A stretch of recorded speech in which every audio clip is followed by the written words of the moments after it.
পড়ে গিয়ে গুরুতর চোট প্রাক্তন মন্ত্রী অশোক ভট্টাচার্যের। অশোক ভট্টাচার্যকে হাসপাতালে দেখতে গেলেন মন্ত্রী শঙ্কর ঘোষ।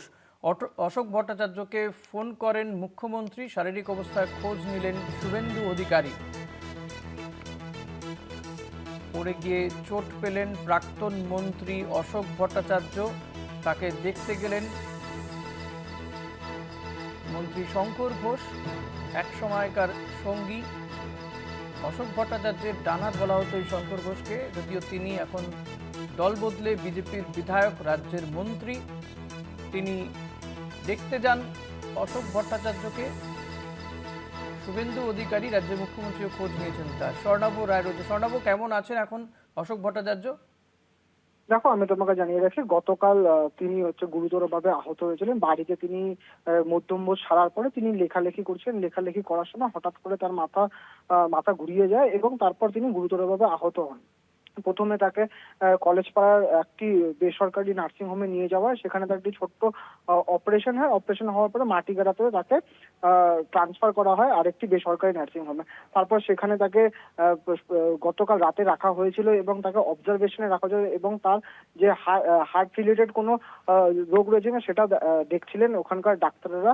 তারপর আজ সকালবেলা যখন রাজ্যের মন্ত্রী শঙ্কর ঘোষ তিনি যখন শিলিগুড়ি আসেন এবং খবর পান, তিনি স্টেশন দিকে নেমে নিজের একটা কর্মসূচি সেরে তিনি ডিরেক্ট সেই মাটিগাড়াতে অবস্থিত যে বেসরকারি নার্সিং হোম রয়েছে সেখানে তার সাথে দেখা করতে যান এবং সেখানে পৌঁছে তিনি প্রাক্তন মন্ত্রী এবং প্রাক্তন মেয়র অশোক ভট্টাচার্য তার সাথে কথা বলেন এবং তার শরীর কেমন রয়েছে, কি রয়েছে সবকিছু জিজ্ঞাসা করেন। এরই পাশাপাশি যিনি রাজ্যের নতুন মুখ্যমন্ত্রী রয়েছেন শুভেন্দু অধিকারী, তার সাথেও তিনি ফোনে কথা বলেন। এরই পাশাপাশি তিনি এও জানান যে তিনি শুভেন্দু অধিকারী 15 বা 16 তারিখে উত্তরবঙ্গ সফরে ফের একবার আসবেন। তখন তিনি এসে যে বর্ষিয়ান নেতা, সিপিএম এর বর্ষিয়ান নেতা অশোক ভট্টাচার্য, তার সাথেও তিনি দেখা করবেন এবং আপাতত ওনার গতকালের থেকে আজ এখনো পর্যন্ত তার শরীর একদম স্বাভাবিক রয়েছে।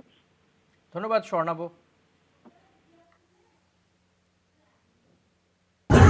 আমাকে ঠিক ছিল, আমার ঠিক ছিল,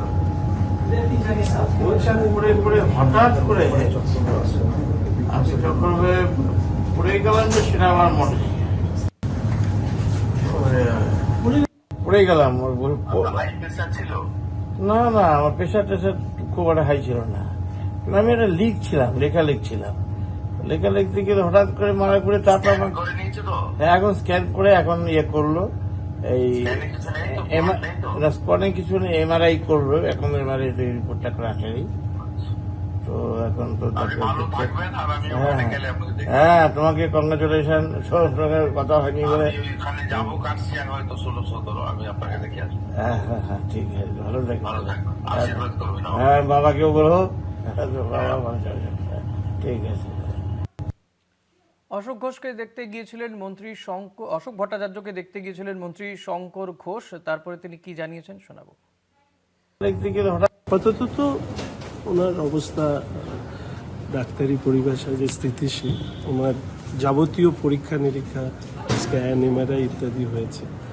তবে যেহেতু বয়সটা একটু বেশি, ফলে স্বাভাবিকভাবে যে কোনো মানুষেরই এক্ষেত্রে একটা চিন্তার জায়গা থেকে থাকে। আর দেখা করলাম ওনার সাথে। মাননীয় মুখ্যমন্ত্রী তিনি আমাকে নির্দেশ দিয়েছিলেন যে আমি যেন গিয়ে দেখা করে ওনার শারীরিক অবস্থার খবর নিই। তো ওনার মুখ্যমন্ত্রীর সাথেও ওনার কথা হলেন।